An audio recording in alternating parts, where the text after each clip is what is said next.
Listening, fill in the blanks. Let's start. The first psychotherapy treatment that was shown to be effective was exposure therapy, which essentially encourages people in a graded way to go into their feared situations and stay in them, as long as they can, and build up their confidence that way, often. The therapist will accompany the person to a feared situation to provide support and guidance. Group cognitive behavior therapy has also been shown to be effective. This is a talking therapy that helps people to understand the link between negative thoughts and mood and how altering their behavior can enable them to manage anxiety and feel in control.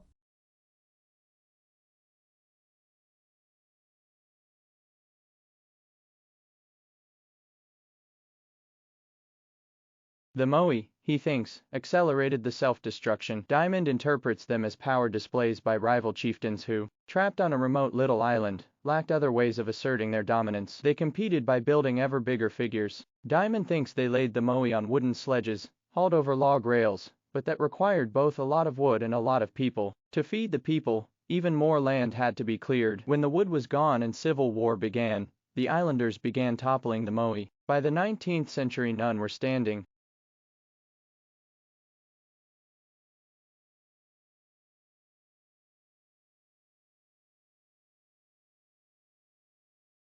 Some years ago, when several theoretical physicists, principally Dirk Helbing and Boris Kerner of Stuttgart, Germany, began publishing papers on traffic flow in publications normally read by traffic engineers, they were clearly working outside their usual sphere of investigation. They had noticed that if they simulated the movement of vehicles on a highway, using the equations that describe how the molecules of a gas move, some very strange results emerged. Of course, vehicles do not behave exactly like gas molecules. For example, drivers try to avoid collisions by slowing down when they get too near another vehicle, whereas gas molecules have no such concern. However, the physicists modified the equations to take the differences into account, and the overall description of traffic as a flowing gas has proved to be a very good one. The moving gas model of traffic reproduces many phenomena seen in real-world traffic.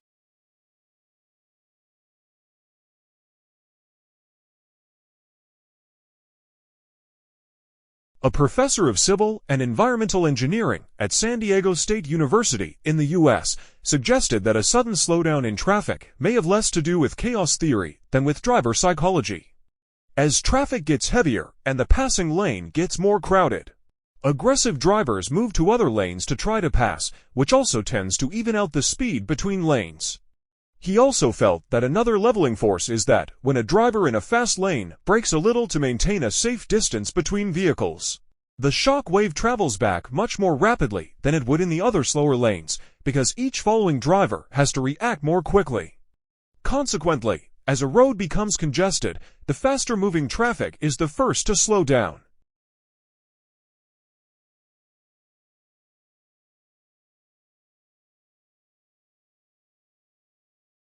Differentiating emotional hunger from physical hunger is not easy for those who are consumed with emotional eating. Emotional hunger is felt unexpectedly, is overwhelming and urgent, whereas physical hunger does not hit you in an instant. And the urge to eat does not feel as dire.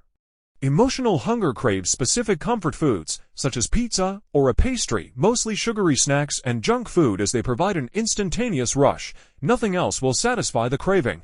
You are attracted to specific textures, tastes and smells, and such an appetite cannot be satiated, even if you are full for that time. This behavior often results in regret, guilt, or shame.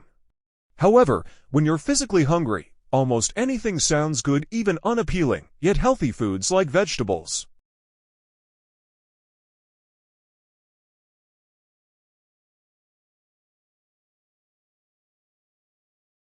As a tree ecologist and student studying about the timber trade, I am here researching a kind of dipteryx, known in the region as Shiwaiwako, its international trade name is Kumaru, and researching its movements from the Amazonian forest to Chinese factories. Although Shiwaiwako is not particularly high profile, ecologists call it a keystone tree, as its large seeds are an essential food source for forest herbivores in the dry season, whilst its hollow rooms are utilized as the nesting place of parrots and macaws. It is so hard that local residents to use big shuwaiwako trees as a shelter when strong storms bring trees down.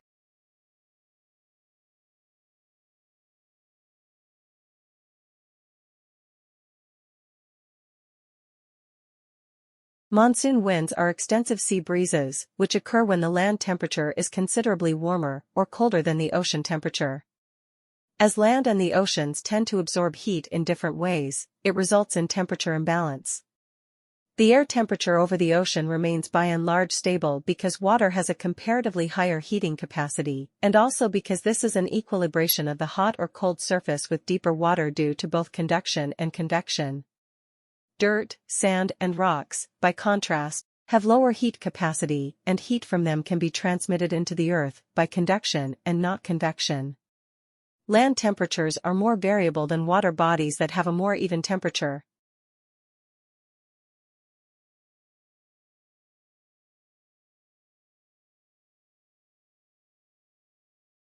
No greenhouse gases are produced, but the system needs some additional features if it is to be environmentally friendly. Dr. Prue Chopra, a geophysicist at the Australian National University and one of the founders of geoenergy, note that the steam will bring with it radon gas, along through a heat exchanger, and then sent back underground for another cycle. Technically speaking, hot dry rocks are not a renewable source of energy. However, the Australian source is so large it could supply the entire country's needs for thousands of years, at current rates of consumption.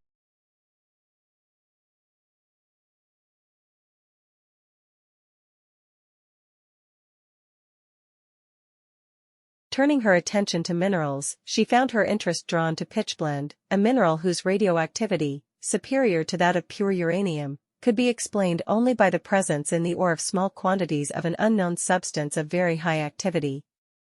Pierre Curie joined her in the work that she had undertaken to resolve this problem, and that led to the discovery of the new elements, polonium and radium. While Pierre Curie devoted himself chiefly to the physical study of the new radiations, Marie Curie struggled to obtain pure radium in the metallic state. This was achieved with the help of the chemist André-Louis de Bierne, one of Pierre Curie's pupils. Based on the results of this research, Marie Curie received her doctorate of science, and in 1903 Marie and Pierre shared with Becquerel the Nobel Prize for Physics for the discovery of radioactivity.